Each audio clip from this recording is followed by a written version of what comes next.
Issue आ रहा है, एक बार ईमानदारी से विद्या कसम खा करके, ठीक है, अपने पेरेंट्स और अपने जो भी आपके लिए लाइफ में इंपॉर्टेंट है उसकी कसम खा करके बोलिए कि आप सही में टाइम वेस्ट नहीं करते हैं। अगर आप ये बोले कि सर मैं कहीं पर भी अपना जो भी मेरे पास एक्स्ट्रा टाइम होता है मैं उसको वेस्ट नहीं कर रहा हूं, मैं कोशिश कर रहा हूं कि मैं अपना कर पाऊं, और तब भी मेरे को टाइम का इश्यू आ रहा है, देन आई विल से कि जितना कर सके थे वो बेस्ट था, इससे ज्यादा आप नहीं कर सकते थे, कोई जरूरत नहीं है उस लोड को लेने के लिए। अबे यार तुम लोगों को क्या दिक्कत आ रही है ये पहले बताओ, क्या प्रॉब्लम है? क्या क्यों नहीं कर रहे हो? रिवाइज क्यों नहीं कर रहे हो? है जो बच्चे रिवाइज नहीं कर पा रहे प्लीज एक बार रीजन बताइए, बताओ। हाँ वेरी गुड आंसर, हाँ बिल्कुल सही है, पहले वाले का आंसर आप लोगों का सही है, ठीक है। लेकिन पहले मेरे को ये जानना है कुछ अंटरपंटस से कि दिक्कत क्या आ रही है भाई? टाइम का इश्यू आ रहा है, कैसे मतलब? अच्छा टाइम का इश्यू आ रहा है, एक बार ईमानदारी से विद्या कसम खा करके, ठीक है, अपने पेरेंट्स और अपने जो भी आपके लिए लाइफ में इंपॉर्टेंट है उसकी कसम खा करके बोलिए कि आप सही में टाइम वेस्ट नहीं करते हैं शॉर्ट्स पे, इंस्टाग्राम पे या किसी भी सोशल मीडिया पर। सही में ईमानदारी से बताइए। जिनका टाइम का इश्यू है कि सर मेरे को टाइम नहीं मिल रहा है, ठीक है, तो एक रियलिटी चेक मैं आपको दे देता हूं। ईमानदारी से बिल्कुल विश्वास के साथ आप अपने विद्या कसम खाइए, अपने पेरेंट्स की कसम खाइए और बोलिए कि सर मैं लिटरली बता रहा हूं, मैं 1 मिनट भी अपना टाइम वेस्ट नहीं करता हूं, फिर मेरे को टाइम का इश्यू है।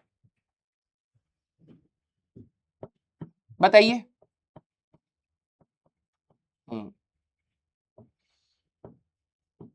पहले मेरे को ये बताइए कि आप लोग सोशल मीडिया पे टाइम वेस्ट कर रहे हैं या नहीं कर रहे हैं? करते हैं? देखो क्या होता है ना, मैं हर बार कह रहा हूं 10वीं से बाहर आ जाइए। अगर आप एक प्रैक्टिकल सॉल्यूशन डिमांड कर रहे हैं कि सर मेरे को टाइम नहीं मिल रहा है, तो भाई 24 घंटे के अलावा 1 मिनट भी एक्स्ट्रा किसी को नहीं मिल रहा है। अब आप समझिए आपके बैच में वो बच्चा जो परफॉर्म कर रहा है या जो अच्छे ग्रोथ पर जाएगा और जो सिलेक्शन लेगा, इसी बैच से सिलेक्शन लेगा, वो कैसे कर रहा होगा? वो अपने ऊपर कंट्रोल कर रहा होगा या नहीं कर रहा होगा?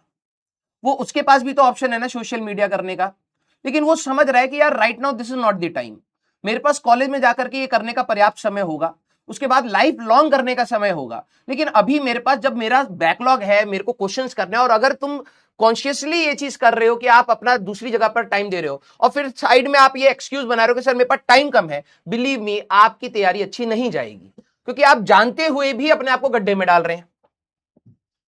यस अगर आप ये बोले कि सर मैं कहीं पर भी अपना जो भी मेरे पास एक्स्ट्रा टाइम होता है मैं उसको वेस्ट नहीं कर रहा हूं, मैं कोशिश कर रहा हूं कि मैं अपना कर पाऊं, और तब भी मेरे को टाइम का इश्यू आ रहा है, देन आई विल से कि जितना कर सके थे वो बेस्ट था, इससे ज्यादा आप नहीं कर सकते थे, कोई जरूरत नहीं है उस लोड को लेने के लिए।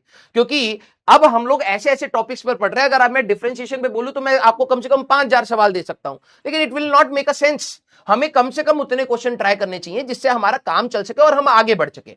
अब अगर आप एक ही टॉपिक पर बैठे रहोगे और सवाल सवाल सवाल करते रहोगे तो कोई सेंस नहीं बनाएगा, लेकिन मिनिमम सेट कंप्लीट करने की कोशिश करनी है। अगर तुमने अपनी ईमानदारी से कोशिश करी है, कुछ सवाल रह गए हैं, कोई लोड नहीं लेना, क्योंकि ये सबके साथ हो रहा होगा, ठीक है। दूसरी चीज, सर मेरा बैकलॉग है, कुछ बच्चे कह रहे हैं बैकलॉग है। बैकलॉग अगर आपका एक बार आ गया, मैं अभी भी बोल रहा हूं जो बच्चे रिवाइज करके आ रहे हैं, आप देखना बेटा, जो बच्चे बैकलॉग बनाते हुए जा रहे हैं, बिलीव मी वो बहुत ज्यादा स्ट्रेस में हो जाएंगे। ऑलरेडी सिलेबस बहुत ज्यादा है, फिजिक्स केमिस्ट्री मैथ्स 3 सब्जेक्ट ही आपको इतना ज्यादा निचोड़ देंगी कि आपको ऐसा लगेगा कि भाई मेरी एनर्जी इनको समझने में ही इतनी लग जा रही है, रिवीजन करने का टाइम नहीं मिल रहा है, रिटेंशन का टाइम नहीं मिल रहा है, टेस्ट का टाइम नहीं मिल रहा है, प्रैक्टिस का टाइम नहीं मिल रहा है, ऊपर से आपने बैकलॉग बना लिया। जिन लोगों का अभी बैकलॉग है, मैं आपको कह रहा हूं एक ही चैप्टर का है आपके पास, इसके बाद अगर आपके 2-2 3-3 चैप्टर का बैकलॉग होगा तो आप फिर रेस में पीछे हो जाएंगे। तो इट्स बेटर कि आप अपने टाइम को अच्छे से मैनेज करें भाई। स्कूल जिनका है बेटा, मैं आपको सच बता रहा हूं, अगले साल आपके बैच से जब सिलेक्शन होगा ना, मैं आपको दिखाऊंगा कि स्कूल गोइंग स्टूडेंट्स का सिलेक्शन रेशियो बहुत अच्छा है, बहुत अच्छा है। ये एक्सक्यूजेस फाइंड करना आप बंद कर दीजिए इस तैयारी में, क्योंकि अगर आपने ये नहीं करा, आप किसी ना किसी पर लेबल लगा रहे हैं कि मेरे को टाइम इसलिए नहीं मिल रहा क्योंकि स्कूल है, मेरे को इसलिए नहीं मिल रहा क्योंकि मेरा सोशल मीडिया है, मेरे को इसलिए नहीं मिल रहा क्योंकि मेरे गेम्स के लिए एडिक्शन है। आप टैग्स लगाते चलिए, फिर आप सिलेक्शन से दूर हैं। स्कूल में भी बच्चे बहुत अच्छा परफॉर्म करते हैं, स्कूल के टाइम को भी बहुत अच्छे से यूटिलाइज करते हैं, प्रॉब्लम है आपके विल का। आप दूसरों पर नाम मत लगाइए बेटा, रियलिटी ये है कि आपके अंदर से विल नहीं है कि हाँ सर मैं अपना टाइम मैक्सिमम से मैक्सिमम यूटिलाइज करना चाहता हूं, क्योंकि आपका विल वीक है। तो होता क्या है, जब आपको मौका मिलता है खाली टाइम का, आपके पास एक ऑप्शन होता है कि यार या तो मैं अपना कवर कर लूं या तो मैं थोड़ा सा रिलैक्स करके खेल लूं या मोबाइल चला लूं। You always choose the easiest option. आपको लगता है यार यहां पर दिमाग नहीं लगेगा तो यही बेटर है, तो जब आप ये सिलेक्शन लेते जाओगे तो उसके कॉन्सिक्वेंसेज भी आपकी लाइफ में जुड़ते जाएंगे। स्कूल का होमवर्क हमेशा रहेगा और कोचिंग का होमवर्क हमेशा रहेगा, ये हमेशा रहेगा भाई। इसी में आपको मैनेज करना है। ये गेम सिर्फ नॉलेज का नहीं होता है, मैं आपको पहले ही बता रहा हूं। बहुत अच्छे बहुत तेज बच्चों को भी मैंने देखा है कि इस एग्जाम में फेल कर जाते हैं, नहीं निकाल पाते। रीजन बीइंग उनका मैनेजमेंट खराब है। वो समझ नहीं पाते कि कब किस चीज के लिए ज्यादा इंपॉर्टेंस देनी है। वो स्विच नहीं कर पाते कि अचानक से भाई कोचिंग मोड से अचानक से स्कूल मोड में जाना है, स्कूल मोड से अचानक से टेस्ट मोड में जाना है। वो ये नहीं करते हैं और यहीं पर प्रॉब्लम होती है। सिर्फ नॉलेज का खेल नहीं है ये, पेशेंस एंड टाइम मैनेजमेंट का खेल है। आपको ये 2 साल में ये सारी चीजें मैनेज करके चलनी है, ठीक है। और प्लीज मैं आपको सभी को बोल रहा हूं, एक्सक्यूजेस फाइंड करना बंद करिए, ठीक है। रीजंस फाइंड करिए कि आपको ये तैयारी क्यों अच्छे से करनी चाहिए थी। अगर वो क्लियर हो जाएगा जिस दिन दिमाग में, आपका विल अपने आप थोड़ा बेटर हो जाएगा, ठीक है। हाँ, आइए